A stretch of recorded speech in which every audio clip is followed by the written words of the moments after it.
പ്രിയ സ്നേഹിതരെ, ചെറിയ പ്രായത്തിൽ ധാരാളം കൽക്കരി തീവണ്ടിയിൽ യാത്ര ചെയ്തിട്ടുള്ളത് കൊണ്ടും പലപ്പോഴും ആ എൻജിൻ്റെ ഭാഗത്ത് പോയി നിന്ന് അതുണ്ടാക്കുന്ന ശബ്ദവും അതിൽ നിന്ന് ആവി വളരെ ശക്തിയോടെ ഇറങ്ങി വരുമ്പോൾ ഉണ്ടാകുന്ന ശബ്ദമൊക്കെ കണ്ടു നിൽക്കുന്നത് എന്നെ സംബന്ധിച്ച് വലിയ ഹരമുള്ളൊരു കാര്യമായിരുന്നു.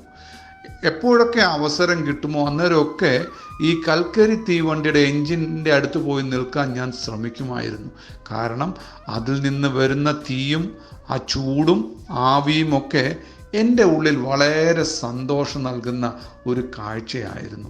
ഇതേപോലെ ആയിരിക്കുമല്ലോ നിങ്ങൾക്ക് ഓരോരുത്തർക്കും സന്തോഷം പകരുന്ന, എത്ര കണ്ടാലും മതി വരാത്ത ധാരാളം കാഴ്ചകൾ നമുക്ക് ഓരോരുത്തർക്കും ഉണ്ടായിരിക്കാം.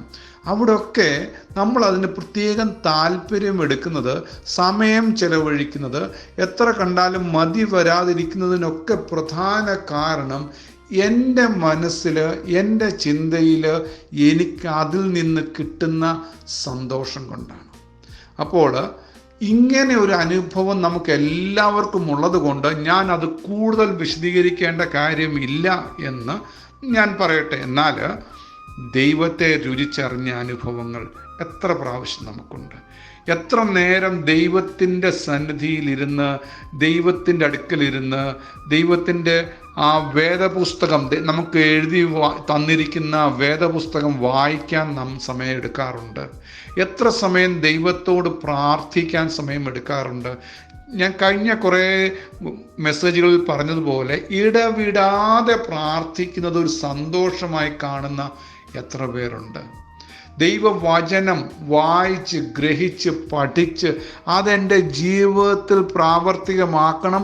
അത് ഒരു ദിവസമല്ല, വല്ലപ്പോഴുമല്ല, സമയം കിട്ടുമ്പോഴല്ല, സമയം കിട്ടുന്ന എല്ലാ അവസരങ്ങളിലും എനിക്ക് ദൈവത്തിൻ്റെ വചനം വായിക്കണം, ധ്യാനിക്കണം എന്ന് ആഗ്രഹിച്ച് അതിൽ സന്തോഷിക്കുന്ന എത്ര പേരുണ്ട്. ഞാനിത് നിങ്ങളെ സ്വയം അളക്കുവാൻ, ദൈവത്തിൽ നിന്ന് പ്രാപിക്കുന്ന സന്തോഷം നമുക്ക് പ്രാപിക്കാൻ കഴിയുന്നുണ്ടോ ഇല്ലയോ എന്ന് പരിശോധിക്കുവാൻ വേണ്ടി, സ്വയം പരിശോധിക്കുവാൻ വേണ്ടിയാണ് ഞാൻ ഈ കാര്യം പറഞ്ഞത്. അപ്പോൾ സന്തോഷം പകരുന്നത് എന്തെങ്കിലും ഉണ്ടെങ്കിൽ അത് പിന്നെയും പിന്നെയും ചെയ്യുവാൻ ആഗ്രഹിക്കും എന്നുള്ളത് കൊണ്ടാണ് ദൈവത്തിൻ്റെ വചനം രാപ്പകൽ ധ്യാനിക്കുന്ന മനുഷ്യൻ ഭാഗ്യവാൻ എന്നൊരു വാക്യം വേദപുസ്തകത്തിലുണ്ട്. അതുകൊണ്ട് ഞാൻ ആഗ്രഹിക്കുന്നു, ദൈവമേ, ദൈവത്തെക്കുറിച്ച് കൂടുതൽ അറിയണം. ദൈവം ചെയ്യുന്ന നന്മകൾ എനിക്ക് അനുഭവിച്ചറിയണം. ദൈവം തരുന്ന ആശ്വാസം, ദൈവം തരുന്ന സമാധാനം എൻ്റെ ജീവിതത്തിൽ അനുഭവിച്ചറിയണം എന്ന് ഞാൻ കൂടുതലായി ആഗ്രഹിക്കുന്നതിന് കാരണമെന്തെന്ന് ചോദിച്ചാൽ, ദൈവം സമാധാനം തന്നപ്പോൾ ഉണ്ടായ സന്തോഷം പറഞ്ഞറിയിക്കാനൊക്കാത്തതാണ്. ദൈവം സമാധാനം തന്നപ്പോൾ ഉണ്ടായ സന്തോഷം പറഞ്ഞറിയിക്കാനൊക്കാത്തത്. അതുകൊണ്ടാണ് എനിക്ക് പിന്നെയും ദൈവത്തിൽ നിന്ന് പ്രാപിക്കണം, ദൈവത്തിൽ നിന്ന് അനുഭവിച്ചറിയണം എന്ന് ഞാൻ ആഗ്രഹിക്കുന്നത്.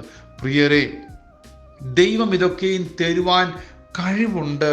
ദൈവത്തിന് കഴിയും എന്ന് നമുക്ക് വിശ്വസിപ്പാൻ കഴിയുന്നു. നമുക്ക് പണം ലഭിക്കുമ്പോൾ ഉണ്ടാകുന്ന സന്തോഷത്തെക്കാൾ ദൈവത്തിനടുക്കലിരിക്കുന്നതാണ് സന്തോഷം. ചിലർ മദ്യം കഴിക്കുന്നതിൽ സന്തോഷിക്കുന്നവരുണ്ട്. അങ്ങനെ മദ്യം കഴിച്ച് സന്തോഷിക്കുന്നവരോട് ഞാൻ ഒരിക്കൽ ചോദിച്ചപ്പോൾ പറഞ്ഞത്, ആ മദ്യം കഴിക്കുകയും അതിൻ്റെ കെട്ട് തലയ്ക്ക് പിടിച്ചിരിക്കുന്ന സമയത്ത് ഒരു പ്രത്യേക ഒരു അനുഭൂതി, എല്ലാം മറന്ന്, എൻ്റെ ദുഃഖങ്ങളൊക്കെ മറന്നിരിക്കാൻ ഒരു അവസരം എന്നുള്ളതാണ് പലരും മദ്യം തുടർമാനം ഉപയോഗിച്ചിട്ടുള്ളവർ പറയുന്നത്. എന്നാൽ ഒരു തമാശയ്ക്ക് വേണ്ടി, ഒരു രസത്തിന് വേണ്ടി, ഒരു കൂട്ടുകെട്ടിന് വേണ്ടി മദ്യപിക്കുന്നവരുണ്ട്. പക്ഷേ ഒരു ന്യൂറോ സർജൻ പറയുന്നത്, മദ്യം ഒരു തുള്ളി നമ്മൾക്ക് കഴിച്ചാൽ അതിൻ്റെ വീര്യം നമ്മുടെ തലച്ചോറിനെ ബാധിക്കുന്നത് വളരെ കൂടുതലായിരിക്കും നമ്മുടെ വയറിനെ ബാധിക്കുന്നതിനേക്കാൾ എന്നാണ് ആ ന്യൂറോ സർജൻ പറഞ്ഞിട്ടുള്ളത്. അപ്പോൾ നമ്മുടെ ശരീരത്തിന് കേടുവരുത്തുന്ന ഒരു കാര്യം ചെയ്തിട്ട് അതിലൂടെ സന്തോഷം കണ്ടെത്തുന്നതിൽ എന്ത് അർത്ഥമിരിക്കുന്നുവെന്ന് നമ്മൾ ഓരോരുത്തരും ചിന്തിക്കണം. ചിലർ ശരീരത്തെ പീഡിപ്പിക്കുന്നതിലാണ് സന്തോഷം കണ്ടെത്തുന്നത്.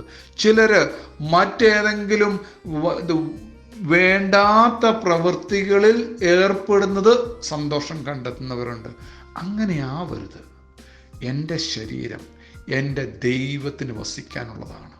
എൻ്റെ ഉള്ളിൽ വസിപ്പാൻ ആഗ്രഹിക്കുന്ന ദൈവം പറയുന്നു, നിങ്ങളുടെ ശരീരം ദൈവത്തിൻ്റെ മന്ദിരമാകുന്നു. ആ ശരീരത്തെ നശിപ്പിക്കുന്നവനെ ദൈവം നശിപ്പിക്കും. അങ്ങനെയാണ് വേദപുസ്തകത്തിൽ പറഞ്ഞിരിക്കുന്നത്. അതുകൊണ്ട് നമ്മുടെ ശരീരത്തെ നശിപ്പിച്ചുകൊണ്ട്, വേദനിപ്പിച്ചുകൊണ്ട്, അതിന് രോഗം വരുത്തിക്കൊണ്ട്, അതിന് നാശം വരുത്തിക്കൊണ്ടുണ്ടാകുന്ന സന്തോഷം നമുക്ക് വേണ്ട എന്ന് നമ്മൾ തീരുമാനിക്കണം. ഏത് രീതിയിലാണ് എൻ്റെ ശരീരത്തെ എനിക്ക് സംരക്ഷിക്കാൻ പറ്റുന്നത്?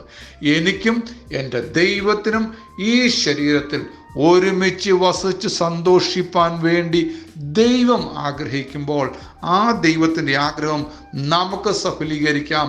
സന്തോഷം ദൈവത്തിൽ നിന്ന് പ്രാപിച്ച് ലോകത്തിൽ നിന്ന് താൽക്കാലികമായി ലഭിക്കുന്ന സന്തോഷത്തെക്കാൾ ദൈവത്തിൽ നിന്നുള്ള സന്തോഷമാണ് എനിക്കാവശ്യം എന്നൊരു തീരുമാനം നമുക്കെടുത്ത് മുന്നേറാം. ദൈവം നമ്മെ സഹായിക്കട്ടെ.